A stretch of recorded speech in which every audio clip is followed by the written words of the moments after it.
Today we are going to continue with the first time, the last week lecture, we studied the theory part of this topic, and then we derived some equations of a particle which is traveling in a straight line. The first three equations were general kinematic equations, whereas the last three equations which we derived last time were meant for constant acceleration case. So depending upon the function which is being given to you, अगर आपको constant acceleration का case given नहीं भी होता, specifically wording written नहीं होती question में, even then based upon that function आप judge कर सकते हैं कि is it a case of constant acceleration or not. So if it is a case of constant acceleration, you can directly use equation 4, 5 and 6. However, if it is not, then you have to use general kinematic equations 1, 2 and 3 for the solution of that problem. आज हम इसी topic से relevant एक exercise, एक problem, एक example और एक exercise का प्रॉब्लम सॉल्व करेंगे, और इंशाल्लाह जो हमारी कल सुबह की क्लास है उसमें हम फिर ये नेक्स्ट टॉपिक इरेटिक मोशन का न सिर्फ स्टार्ट करेंगे बल्कि ख़त्म भी करेंगे। ये छोटा सा टॉपिक है, एक तरह से वो कॉन्टिन्यूस मोशन की ही एक्सटेंशन है जिसको हम मुख्तलिफ फेजेस में जो है वो अप्लाई कर रहे होंगे। Okay, so starting with today's lecture, this is the slide which was shared to you in the last lecture as well. We solved example 12.1 in the previous lecture, जिसमें हमने किया क्या था कि एक कार थी जिसका velocity time function आपको known था, and you were asked to determine the displacement time curve and acceleration time curve in example 12-1. तो उसमें हमने उस velocity time function को एक दफ़ा differentiate करके acceleration time function बना लिया था, एक दफ़ा इंटीग्रेट करके हमने st फंक्शन बना लिया था, और फिर हमने s और a की वैल्यू उस पर्टिकुलर टाइम पे जो है वो फाइंड कर ली थी। ओके, आज हम एग्जांपल 12-3 करेंगे और इसके अलावा एक्सरसाइज का एक प्रॉब्लम करेंगे। Now before moving on to example 12-3, last time भी हमने डिस्कस किया था कि whenever you are discussing a case of free falling object, now since throughout the motion that particular object or that particular particle is under constant downward acceleration due to gravity, therefore we can apply those constant acceleration equations on that particle which is basically a free falling particle, या projectile motion वाले तमाम cases पे भी हम वही constant acceleration equations जो है वो apply कर सकते हैं। So starting with today's example which is 12-3. During a test, a rocket is traveling upward at a speed of 75 meters per second, and when it is 40 meters from the ground, engine fails. So आपके पास इस case में हो क्या रहा है कि a rocket is traveling at a speed of 75 meters per second when it is at point A, and this point A is basically 40 meters above the ground. Now this rocket is traveling under the action of its engine power. कि engine power के action में ये travel कर रहा है upward. Point A के ऊपर आके क्या होता है कि इसके इंजन जो है वो फेल हो जाते हैं। So when it is at point A its engine fails, so because of its inertia ये किसी मैक्सिमम हाइट तक जाएगा, and once it has attained that maximum height, उसके बाद फिर ये दोबारा नीचे की तरफ आके ग्राउंड को हिट करेगा। So you need to determine the maximum height reach by the rocket. So if I take that maximum height point as point B, so I need to determine कि कितने maximum height तक ये rocket जो है it is going to rise, और उसके बाद जो दूसरी चीज़ इसमें find करनी है, we need to find कि what is the velocity of this rocket just before it hits the ground. That is, once it travels back to point C जो कि आपका ground वाला point है, point C तक पहुँचते what is going to be the velocity of this rocket, or in other words, with which velocity this rocket is going to hit the ground.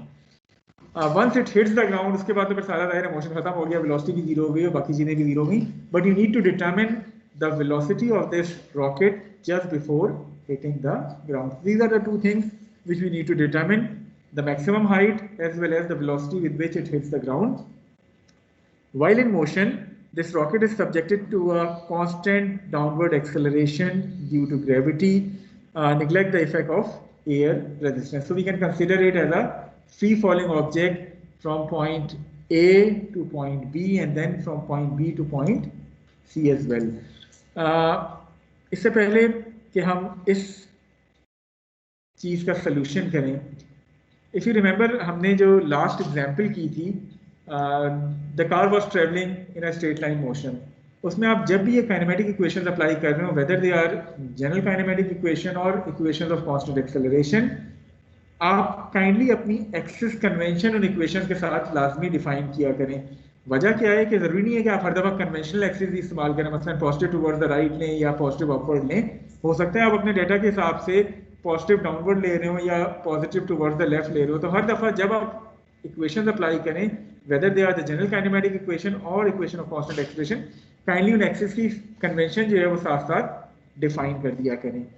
जो लोग यहाँ मौजूद हैं उनसे मेरा एक छोटा सा सवाल है before moving on to the solution. Suppose मेरे पास एक स्ट्रेट लाइन मोशन होता जो कि simple straight line X axis के अलॉन्ग जो है वो ट्रेवल कर रहा था। मैं आपसे कहता कि एक पार्टिकल जो है that is located at this position coordinate and eight this point it is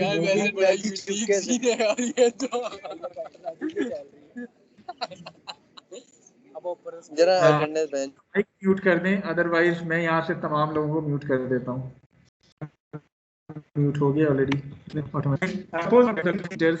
and this particle is having a deceleration. जब मैं डिसेलरेशन कहूँ तो acceleration is towards this axis because I am taking towards the meters per second square. So a particle is traveling towards the right side, but it is decelerating at a rate of -2 meters per second square. जब आप constant acceleration equation apply करते हैं suppose इस पे, तो ए की value क्या डालते हैं आप? पॉजिटिव 2 डालते हैं या नेगेटिव 2 डालते हैं? पॉजिटिव 2,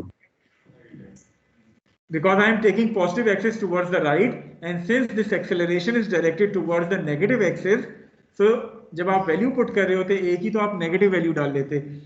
अब चूंकि हम वेक्टर्स के बजाय यहाँ अलजेब्राइक स्केलर इस टॉपिक में इस्तेमाल करें क्योंकि सिंगल एक्सिस है, जब नेक्स्ट में 2 एक्सिस आएंगी तो फिर तो वेक्टर्स वाली कहानी आ जाएगी, तो ये पॉजिटिव नेगेटिव में भी उसका भी मैटर करेंगे, लेकिन इस वक्त ज़्यादा मैटर इसलिए कर रहे हैं कि आप यूनिट वेक्टर्स वगैरह इस्तेमाल नहीं कर रहे, आप इनको साइंस से ही डिस्टिंग्विश कर रहे हैं। सो आपने एक डायरेक्शन बता दिया कि you are taking positive axis towards the right. जो जो चीजें इस पॉजिटिव एक्सिस की तरफ आ रही होंगी they are going to be taken as positive, जो जो चीजें नेगेटिव एक्सिस की तरफ आ रही होंगी they are going to be taken as negative. तो इस चीज को जहन में रखते हुए अब थोड़ा सा हम इस अपने एग्जाम्पल 12-3 के सोल्यूशन की तरफ जाते हैं। Okay, now you need to determine first of all the maximum height attained by this rocket, that is once it reaches point B, किस पोजीशन कोऑर्डिनेट पे लाई करता है। It means that you are going to apply those constant acceleration equations. किन दो point के दरमियान आप apply करेंगे फर्स्ट ऑफ ऑल इक्वेशंस को? एनी वन वॉलंटियर जो यहाँ मौजूद हैं? जी अब्दुल्ला। ए और बी के दरमियान अप्लाई करेंगे। So we are going to apply one of those constant acceleration equations between point A and point B. The next question is, जो सेकंड स्टूडेंट है, हम कौन सी कांस्टेंट एक्सेलरेशन इक्वेशन को यहाँ अप्लाई करेंगे between points A and B in order to find out that maximum height S B? Second student please.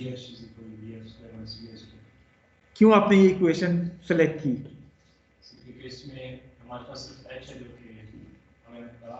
Basically आपके पास इस पूरी प्रॉब्लम में कहीं भी टाइम का वेरिएबल जो है वो इन्वॉल्व नहीं है। बाकी दोनों इक्वेशन जो हैं they involve the time variable, in T उसमें आ रहा होता है। सिर्फ ये वो इक्वेशन है जो A D S equal to V D V से डिराइव हुई है। तो यहाँ इसमें चूंकि टाइम वेरिएबल इस प्रॉब्लम में इन्वॉल्व नहीं है, therefore you are going to apply equation V square equal to V naught square plus 2as या 2ac(s minus s0).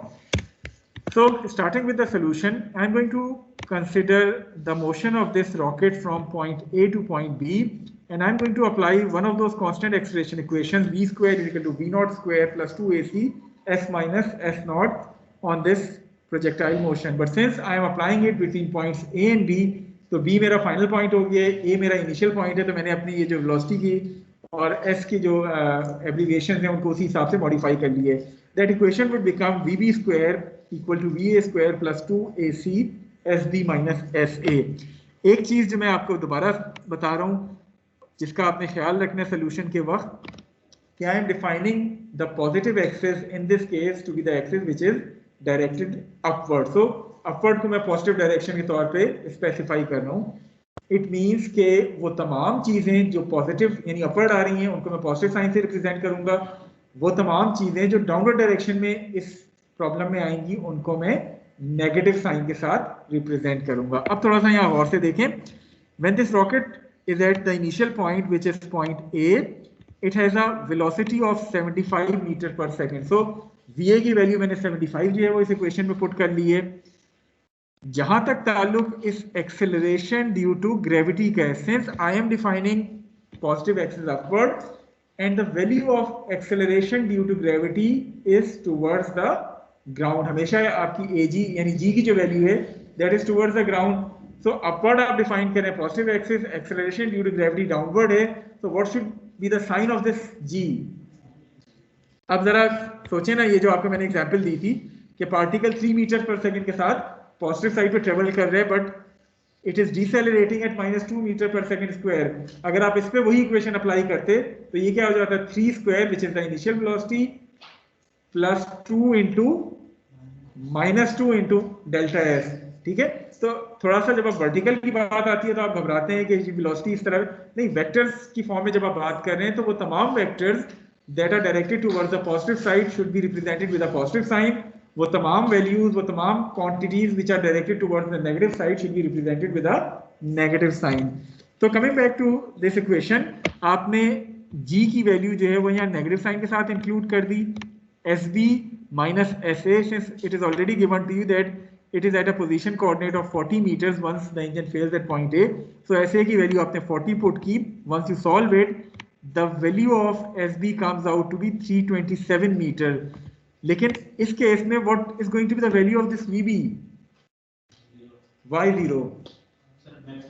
Because once the rocket has attained its maximum height, momentarily ये नहीं होगा कि 0 पे वो रुक जाएगा, नहीं, momentarily that velocity is going to be 0 and then this rocket is going to travel back towards the ground. So momentarily जब उसकी वैल्यू 0 हो रही है तो we are taking basically that point जिस पे वो मैक्सिमम हाइट अटेन कर चुका है। यही वजह है कि हमने VB की वैल्यू जो है वो 0 पुट की है। So putting all these values will give you the value of maximum height to be equal to 327 meter. It means कि इंजन फेल होने के बाद this rocket is going to attain a maximum position coordinate of 327 meter before coming down again. यहाँ तक clear है rake को या कोई क्यूरी है किसी की? चले बाकी सेकंड पोर्शन भी सॉल्व करते हैं, उसके बाद एक ही दफा आपकी क्यूरीज को जो है वो डिस्कस करेंगे। Okay, now in the second part we need to find out the velocity with which this rocket will hit the ground again. So again time variable involve नहीं है, सो इक्वेशन आपने यही वाली अप्लाई करनी है, constant acceleration वाली। However, now you are going to apply this equation between points B and point C. The initial point would now become point B. The final point would now become point C. एक चीज का जो आपने ख्याल रखना है वो क्या है कि बीच क्वेश्चन के आपने कोशिश करनी है कि साइन कन्वेंशन चेंज ना करें।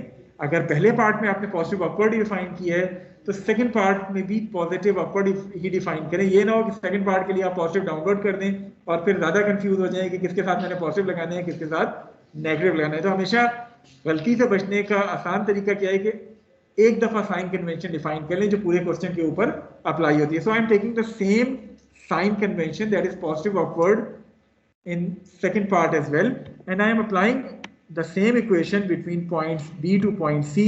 So it would become VC square equal to VB square plus 2AC SC minus SB. The velocity at point B is again taken as 0 because I am considering the point of maximum height at which momentarily this velocity is equal to 0. जहां तक ताल्लुक acceleration due to gravity का है, again axis convention वही है कि I am taking positive axis upward. So since when the rocket is moving downward और upward, in both cases g is directed towards the ground which is the negative axis. So that's why I am again taking the sign convention of g to be equal to minus 9.8 meter per second square. जहां तक ताल्लुक sc का हो गया, so since point c represents any point on the ground, so S C आपके पास 0 हो गया पोजीशन कोऑर्डिनेट, एस बी आप पिछले स्टेप में फॉलो कर चुके थे 327। सॉल्व इट, आपके पास ये नेगेटिव नेगेटिव एक पॉजिटिव चीज बन जाएगी। इट मींस के VC square should be equal to some positive value. जब आप अंडर रूट लेंगे तो कितने रूट्स पॉसिबल हैं? 2 रूट्स पॉसिबल हैं, पॉजिटिव साइन और नेगेटिव साइन के साथ। Which root you are going to select? Negative. Why? Because I am taking positive axis upward, and once the rocket is traveling downward, it would have a velocity in the downward direction. That's why I am choosing the negative route. So this is the velocity with which this rocket is going to hit the ground, which is 80.1 meter per second. Magnitude उसका 80.1 है. Negative sign सिर्फ उसके direction के लिए है कि I am taking positive axis upward. So this velocity is going to be in the downward direction. अच्छा, अब alternate तरीका क्या हो सकता था जो मेरे ख्याल में आप शायद इस्तेमाल करते भी रहे हैं पुराने मैट्रिक की फिजिक्स वगैरह में? अभी एनर्जी कन्वर्जन छोड़ दें, अभी हम सिर्फ कांस्टेंट एक्सेलरेशन इक्वेशन की बात कर रहे हैं। आप ये भी कर सकते थे कि सेकंड पार्ट में अपनी साइन कन्वेंशन को चेंज करना चाहते तो कर सकते थे, यानी आप पॉजिटिव डाउनवर्ड ले सकते थे। उसका नुकसान या फायदा क्या होता कि आपका फिर ये 9.8 जो है वो पॉजिटिव हो जाता, लेकिन फिर आपको करना क्या पड़ता कि आप इसको रेफरेंस बना लेते, ठीक है, ये आपका रेफरेंस हो जाता और आप 327 जो है वो SC 327 माइनस 0 ले लेते, तो अगेन आपके पास पॉजिटिव आना था और फिर आप पॉजिटिव रूट ही सेलेक्ट कर सकते थे, बिकॉज आपने डाउनवर्ड जो है पॉजिटिव लिया, वेलोसिटी भी 80.1 आपकी पॉजिटिव ही हो सकती थी। लेकिन आपको जो मैं बार बार समझा रहा हूँ, जब भी आप वेक्टर्स और आगे चूंकि हमारे वेक्टर्स ही इन्वॉल्व हैं, वेक्टर्स वगैरह के केस में कोशिश करें कि स्टार्ट ऑफ द क्वेश्चन एक साइन कन्वेंशन डिफाइन कर लें, फिर उसी साइन कन्वेंशन को फॉलो करें, उससे आपकी गलती के चांसेस जो है वो कम से कम हो जाते हैं। अगर मैं पहले पार्ट में देखूं तो थोड़ा सा देखें, वेलोसिटी आपके पास 75 है, एक्सेलरेशन आपके पास 9.81 है, मतलब क्या है इसका? Velocity positive, acceleration negative. The particle is decelerating from point A till point B when it reaches its maximum height. दूसरे केस में आपके पास वेलोसिटी भी नेगेटिव है, एक्सेलरेशन भी नेगेटिव है। It means that from point B to point C, this particle is actually accelerating. That's why आपके पास 0 metre per second के साथ 80.1 मीटर पर सेकंड की वेलोसिटी में इंक्रीज आ रही है। Is it clear to all of you? Now, if you have any question, any query regarding this example, you may ask now. जो यहाँ मौजूद है पहले वो कोई क्यूरी हो तो कर लें, उसके बाद फिर मैं जो ऑनलाइन अटेंड कर रहे हैं उनसे भी बात करता हूँ। Okay, those who are attending online, if you have any question regarding this example, you may ask now. You may raise your hand ताकि मैं आपका माइक अगर अनम्यूट की जरूरत हो तो मैं कर सकता हूँ। अगर कोई क्वेश्चन नहीं है, so we can move on to the next question, which is going to be the last question for today's lecture. आज हमने सिर्फ ये एक एग्जाम्पल और एक प्रॉब्लम करनी थी, दूसरा प्रॉब्लम थोड़ा सा लेंथी है, तो it would take around 15 to 20 minutes और इतनी में तकरीबन क्लास का टाइम जो है वो खत्म हो जाएगा। Okay, no question from those who are attending online? Okay, so now we are going to move on to the next problem of this topic. थोड़ा सा इस प्रॉब्लम को गौर से देखें, इसमें आपसे काफ़ी डिस्कशन रहेगी। We have a particle in this problem which is traveling along a straight line, and its displacement function with respect to time is given to you, that is s equal to 1.5 t cube minus 13.5 t square plus 22.5. So ये s as a function of time आपको इस particle के लिए known है। You need to determine two things in this case. The first one is कि 6 second के बाद what should be the position of this particle, ये किस position coordinate पे 6 सेकंड के बाद lie करता है। The second thing which you need to calculate is the total distance which this particle has traveled during this 6 second time interval. So दो चीजें आपने find करनी है, one is the position, the other one is the distance traveled by this particle. Okay, सबसे पहले हम position की बात कर लेते हैं। How you are going to find the position of this particle after t equal to 6 seconds? Anyone volunteer? The first student which is sitting on that bench. Question ये है कि how we are going to find out the position of this particle at the end of t equal to 6 second time interval? It's very simple. पहला part simple है जिसमें आपने simply इस s में t की वैल्यू पुट कर दी and you get the position of this particle after t equal to 6 seconds, which is minus 27 4. It means के 6 second के बाद this particle is located at a position coordinate of minus 27 feet. ठीक है? Okay, now in order to find out the distance traveled, थोड़ा सा हम इस question को चेंज करते हैं ताकि आपको बेहतर तरीके से ये चीज समझ आए. इसका वेलोसिटी फंक्शन आप निकाल सकते हैं, velocity as a function of time. Velocity function के लिए हम करते क्या हैं कि we are going to differentiate this s with respect to time once in order to find out the velocity function. So once we differentiate it, the velocity function comes out to be 4.5 t square minus 27t plus 22.5 feet per second. Simply हमने with respect to time उस s को एक दफा differentiate कर दिया है. I hope के यहां तक भी किसी को कोई डाउट नहीं होगा. सिंपल डिफरेंशिएशन है, फंक्शन ऑफ एक दफा डिफरेंशिएट किया, we got v as a function of time. अब थोड़ा सा चेंज हम इस क्वेश्चन को करते हैं और उसके बाद पहले हम उस चेंज के हवाले से सोल्यूशन देखेंगे और फिर हम ओरिजिनल उस पर वापस आएंगे. ओके, व्हाट अबाउट अगर मैं आपसे कहता कि आपके पास ये जो s वाला फंक्शन 0.5 t स्क्वायर, इसको मैं नेगेटिव के बजाय सपोज मैं इसको पॉजिटिव साइन के तौर पे कंसीडर कर लेता. ठीक है, कि आपको जो फंक्शन गिवन था वो 1.5 t cube plus 13.5 t square plus 22.5 t था. इसको पॉजिटिव करने से मेरे वेलोसिटी के फंक्शन में भी कोई चेंज आनी थी क्या? मेरे पास ये 27t के साथ प्लस साइन आ जाता. चले मैंने इस 27t के साथ भी प्लस साइन लगा लिया. अब जरा वेलोसिटी फंक्शन को गौर से देखें. It is 4.5 t square plus 27t plus 22.5.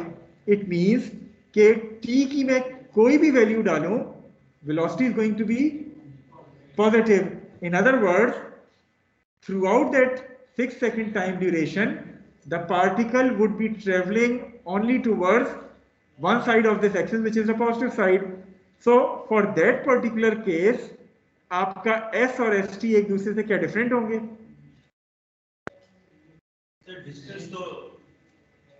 If a particle is traveling throughout its motion towards the positive side of the axis, positive velocity तो यही कहती है ना कि the particle is traveling towards the positive side. So should in that case s and st are going to be different from each other or they are going to be same? They are going to be same. So वजह क्या है कि through out particle एक ही side पे जा रहे हैं, तो 6 सेकंड के बाद जो भी उसका s होगा वही उस पार्टिकल का st हो जाएगा, बिकॉज वो पार्टिकल लेफ्ट की तरफ तो आया ही नहीं है थ्रू आउट. बेशक वो t की वैल्यू 0 रखें, 1 रखें, 2 रखें, 3 रखें, 4 up to 6, the velocity is positive. और पॉजिटिव वेलोसिटी का मतलब ही ये है कि it is travelling towards one side of the axis. Therefore for that case s and st are going to be exactly similar. Is this point clear to all of you? जी clear है? Okay, but जिंदगी आसान नहीं है. उसने थोड़ा सा मुश्किल बना दिया आपको कि उसने एक नेगेटिव साइन इंट्रोड्यूस कर दिया ओरिजिनल क्वेश्चन में, जिसकी वजह से आपके पास ये जो 27t है ये नेगेटिव साइन के साथ आ रहा है वेलोसिटी में. इट मींस के वेलोसिटी अगर मैं टाइम के हिसाब से देखूं तो हो सकता है कुछ t की वैल्यूज के ऊपर आपको वेलोसिटी पॉजिटिव मिले, कुछ t की वैल्यू पे आपको वेलोसिटी नेगेटिव मिले. पॉजिटिव वेलोसिटी का क्या मतलब है? The particle is travelling towards the positive side. Negative velocity की वैल्यू का मतलब क्या है कि the particle is travelling towards the negative side. And then for this particle with a negative sign in the velocity, you need to track the path of this particle in order to find out the distance travelled. So I hope in that case when we are incorporating this negative sign, उस case में s और st एक दूसरे से different होंगे. Is this point clear to all of you? जी अब्दुल्ला, कुछ पूछना चाह रहे हैं आप? सर नेगेटिव साइन उसको मैटर नहीं करेगी, हम उसको डिस्प्लेसमेंट पूछ रहा हूं. देखिए वो इस साइड में भी जा रहे हैं, उस साइड पे जा रहे हैं, डिस्टेंस उतना ही कवर नहीं करेगा. डिस्टेंस ट्रेवल्ड होता क्या है? अगर आप पिछले सबसे पहला लेक्चर नहीं दूसरा लेक्चर थोड़ा सा रिफ्रेश करें. What is the distance travelled by a particle? No, ये तो हम डिस्प्लेसमेंट की बात कर रहे हैं. Distance travelled is basically the length of the path जिस पे उस पार्टिकल ने ट्रेवल किया होगा. मसलन अगर मैं आपसे कहूं कि आपके पास ये एक्स वाई कोऑर्डिनेट सिस्टम था, ये पार्टिकल इनिशियली यहाँ गया, उसके बाद नेगेटिव वेलोसिटी, ये पार्टिकल यहाँ आ गया, फिर ये ट्रेवल करता करता यहाँ तक आया। अब इसकी डिस्प्लेसमेंट की अगर मैं बात करूं तो the displacement is going to be, origin पे इनिशियली लोकेट था, this is going to be the displacement कि उसने कितना इनिशियल से फाइनल पोजीशन के दरमियान ट्रेवल किया। जो डिस्टेंस ट्रेवल्ड है it is going to be this length plus this length plus this length. तो मुझे पाथ को ट्रैक करना पड़ेगा कि कब कब ये पॉजिटिव ट्रेवल कर रहे हैं, कब कब ये नेगेटिव ट्रेवल कर रहे हैं, ताकि आखिर में उस पूरे पाथ को मैं सम करके टोटल डिस्टेंस ट्रेवल जो है वो निकाल लूं। यही वजह है कि जो हमने शुरू में बात की थी पिछले लेक्चर में, velocity can be either positive और नेगेटिव डिपेंडिंग कि वो किस तरफ जा रहे हैं, लेकिन the distance travelled is always going to be a positive quantity because it actually represents the length of the path, और वो लेंथ हमेशा जो है वो एक पॉजिटिव क्वांटिटी होती है। ठीक है, अच्छा अब इस केस में जब हम ओरिजिनल क्वेश्चन पे वापस आते हैं और यहाँ नेगेटिव साइन है 4.5 t square minus 27 t plus 22.5, in that how we are going to judge कि ये कब कब राइट साइड पे गया है, ये कब कब लेफ्ट साइड पे गया है। एक जो हिट एंड ट्रायल वाला तरीका है वो तो ये है कि आप t की हर वैल्यू 0, 1, 2, 3, 4, 5, 6 पुट करके देख लें कि करस्पॉन्डिंग v की वैल्यू क्या निकलती है, लेकिन क्या वो तरीका सही है और क्या वो तरीका हर सूरत में आपको सही आंसर देगा? मे भी इस केस में शायद सही आंसर दे, लेकिन हो सकता है किसी केस में वो गलत आंसर भी दे। वजह क्या है कि यू नीड टू जज कि कितना एक्सट्रीम राइट तक उसने पोजीशन कोऑर्डिनेट एस ट्रेवल किया है, कितना एक्सट्रीम लेफ्ट तक उसने पोजीशन कोऑर्डिनेट एस ट्रेवल किया, जब भी आप पाथ को जो है वो सम कर सकते हैं। अदरवाइज अगर आप 0 से लेकर 6 तक की वैल्यूज ले रहे हैं, हो सकता है ये एक्सट्रीम ट्रेवल कर रहा है 1.5 सेकंड पे, तो फिर आपको एक्सट्रीम वैल्यू चूंकि मिलेगी ही नहीं, तो आपका डिस्टेंस ट्रेवल गलत हो जाएगा। तो वो सही तरीका क्या हो सकता है? Anyone volunteer who is present here और या ऑनलाइन कोई जवाब देना चाहे, पहले चेक कर लेते हैं। अगर कोई ऑनलाइन जवाब देना चाहे इस चीज का कि किस तरह हमें पता चलेगा किस एक्सट्रीम राइट तक और किस एक्सट्रीम लेफ्ट तक इस पार्टिकल ने ट्रेवल किया है। ओके, ऑनलाइन वाले कोई जवाब नहीं देना चाह रहे, तो those who are present physically here जी। सर फंक्शन को ब्रेक कर लें कि उसकी वैल्यू कम चेंज हो रही है, यानी कि 4.5 t square is equal to 27 t का t की वैल्यू निकाल लें, तो ऊपर वाले क्या कर लें दोबारा बताएं। वो फंक्शन को ब्रेक कर लेना जहां पे वो उनकी वैल्यू इन्वर्ट यानी t स्क्वायर वाली वैल्यू कब तक पॉजिटिव है, दोनों इक्वल कहां पे आ जाते हैं? कोई आसान सा शॉर्ट तरीका जी। सर वेलोसिटी को 0 पुट करेंगे तो t की वैल्यू इसका निकालेंगे, वो t की वैल्यू किस चीज को रिप्रेजेंट कर रही होंगी? उसकी डायरेक्शन चेंज हो, जहां पे वेलोसिटी 0 है, इन अदर वर्ड वेलोसिटी अपनी डायरेक्शन चेंज कर रही है। सो आपके पास ये क्वाड्रेटिक इक्वेशन है वेलोसिटी की 4.5 t square minus 27 t plus 22.5। अगर आप इसको 0 के बराबर पुट कर दें और वो दो रूट्स फाइंड करेंगे, क्वाड्रेटिक इक्वेशन है, वो दो रूट्स मिल जाएंगे जिससे वेलोसिटी एक तरह से अपना साइन चेंज कर रही होगी, तो वो एक्सट्रीम वैल्यूज होंगी, उससे आप s की एक्सट्रीम वैल्यू जो है वो फाइंड कर सकते हैं। So coming to the solution, हमने किया क्या कि हमने ये जो वेलोसिटी वाला फंक्शन था इसको 0 के बराबर पुट कर लिया और इससे मुझे जो रूट्स मिली they comes out to be 1 and 5। It means कि ये वो दो टाइम इंटरवल हैं जिस पे जाके वेलोसिटी साइन चेंज करी। इसलिए मैं कहता कि अगर इस केस में आप वो हिट एंड ट्रायल से चलते तो भी 1, 2, 3, 4, 5 ही ले रहे होते ना, तो आपका एक्सट्रीम वैल्यूज पता चल जानी थी। लेकिन मे बी कोई फंक्शन आपके पास ऐसा हो जिससे रूट्स आपके पास 1.5 और 2.7 आ जाती, उस केस में फिर आपका वो रैंडम वैल्यू लेने वाला तरीका गलत हो जाता। तो सही तरीका क्या है कि आपने उस वेलोसिटी फंक्शन को 0 के बराबर पुट कर लिया, जिससे आपको वो दो रूट्स मिल गए, वो दो वैल्यूज मिल गई जिसपे एक तरह वेलोसिटी अपना साइन चेंज कर रही है। तो ये दो रूट्स हैं 1 and 5। इसका मतलब क्या है कि हो सकता है 1 से पहले अगर वेलोसिटी पॉजिटिव है तो 1 के बाद नेगेटिव हो जाएगी, या हो सकता है 1 से पहले नेगेटिव है तो 1 के बाद वो पॉजिटिव हो जाएगी, जिससे मुझे वो एक्सट्रीम एस डिसाइड करना आसान हो जाएगा कि कहाँ एक्सट्रीम राइट तक ये जा रहे हैं और कहाँ एक्सट्रीम लेफ्ट तक ये जा रहे हैं। अब थोड़ा सा इस तरफ गौर से देखें, मैंने किया क्या है कि उसके बाद मैंने इन तीनों चीज़ों को एक तरह से एक टेबल की फॉर्म में जो है वो लिख ली है कि t की वैल्यूज़ के ऊपर करस्पॉन्डिंग v और s की वैल्यू क्या क्या आती हैं। इसमें मैंने जिस बात का ख्याल रखना है, जो मैं बार बार आपको बता रहा हूँ, वो ये है कि ये दो रूट्स जो आपकी आई हैं वो इस टेबल में लाजमी आनी चाहिए ताकि आपको वो एक्सट्रीम s का जो है वो आइडिया हो जाए। यहाँ 1 और 5 आए हैं तो 1 और 5 लाजमी आप इस टेबल में शामिल करें। अगर यही चीज़ 1.5 और 2.7 आई होती तो मैं यहाँ इस टेबल में 1.5 और 2.7 का इंटरवल लाजमी शामिल करता ताकि मुझे करस्पॉन्डिंग एस की एक्सट्रीम वैल्यूज जो है वो पता चल सकें। अब थोड़ा सा गौर से देखें, from 0 to 1 the velocity is having a positive sign. It means that particle would be traveling towards the positive axis. From 1 till 5 the velocity is having a negative sign. It means that the particle would be traveling towards the negative side. From 5 to 6 the velocity is again positive. It means that the particle is again traveling towards the positive side. So particle जहां से भी start होता है पहले 0 से 1 तक वो positive travel करते हैं, 1 से 5 तक वो नेगेटिव ट्रेवल कर रहे हैं और 5 से 6 तक वो दोबारा पॉजिटिव ट्रेवल कर रहे हैं। करस्पॉन्डिंग एस का फंक्शन मेरे पास मौजूद है तो मैंने एस की वो वैल्यूज जो है वो यहाँ टेबल फॉर्म में टी की यही वैल्यूज डाल के लिख ली हैं। अब थोड़ा सा इस फिगर को गौर से देखें जो नीचे की तरफ है, हम जरा पार्टिकल को ट्रैक करते हैं कि कहाँ कहाँ ट्रेवल कर रहे हैं, फिर हम डिस्टेंस ट्रेवल की बात करते हैं। Initially when time is equal to 0 this particle is located at the origin. So मैंने इस पार्टिकल को origin के ऊपर बना लिया कि t0 के ऊपर this particle is located at the origin but traveling with the initial velocity of 22.5 meters per second towards the right. So ये इसकी initial velocity आपको गिवन है, initially rest में नहीं था, it was traveling with this velocity when it is at the origin.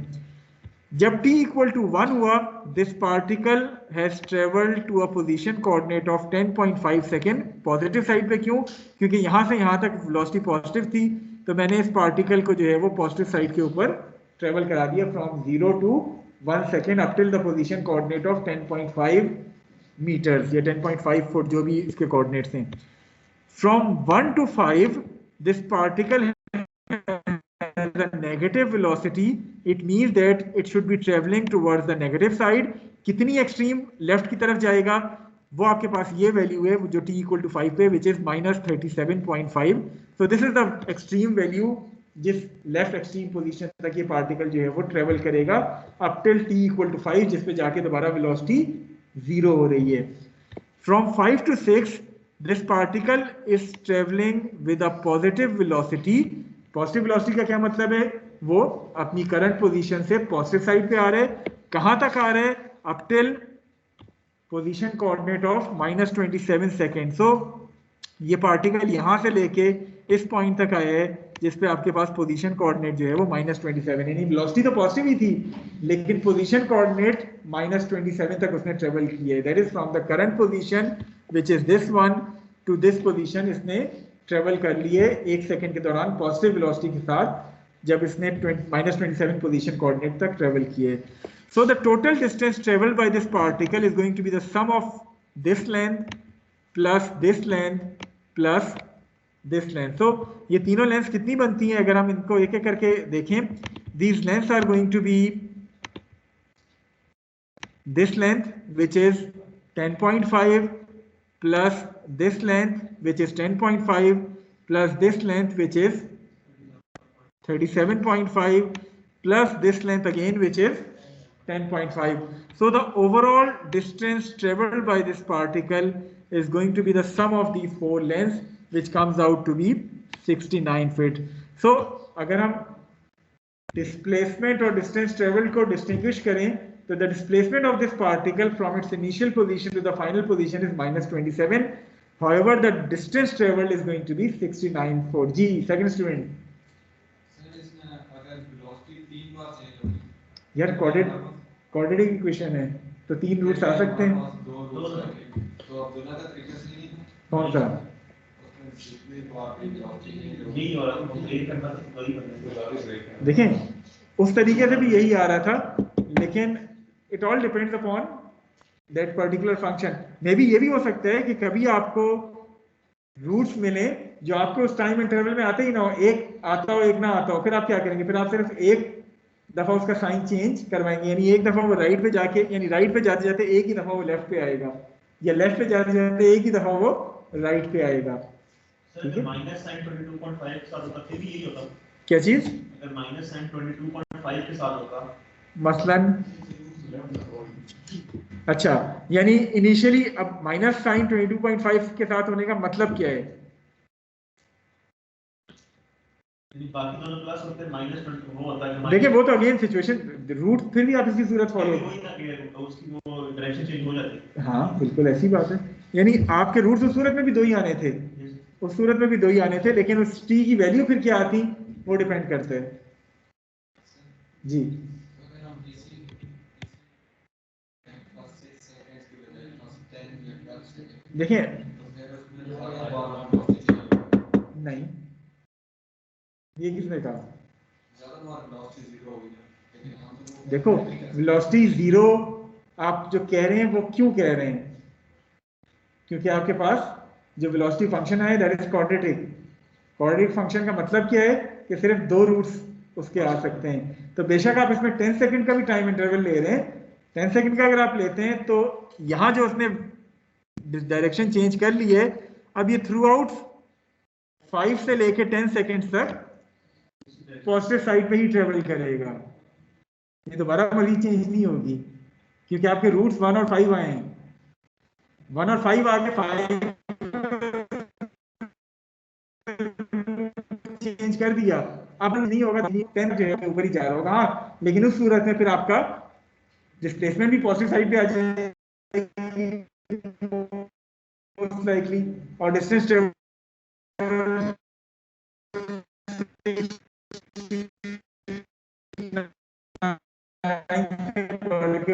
S की value when T equal to 10।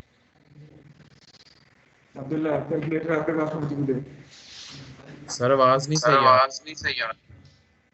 चलिए ये लेक्चर रिकॉर्ड भी हो रहे हो, होपफुली आप तक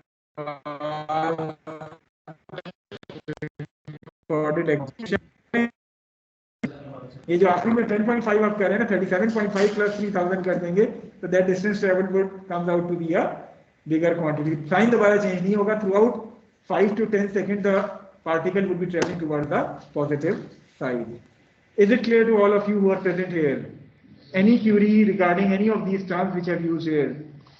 चलें अब हम आ जाते हैं ऑनलाइन स्टूडेंट्स की तरफ जी। जो स्टूडेंट्स ऑनलाइन अटेंड कर रहे हैं, if you have any curies regarding today's lecture, please अपनी क्यूरीज को शेयर करें। अगर कोई चीज़ आपको समझ नहीं आई तो आप पूछ सकते हैं, other we are going to stop at this point और फिर हम जो है वो कल की क्लास स्टार्ट करते हैं। Any student who want to ask any question?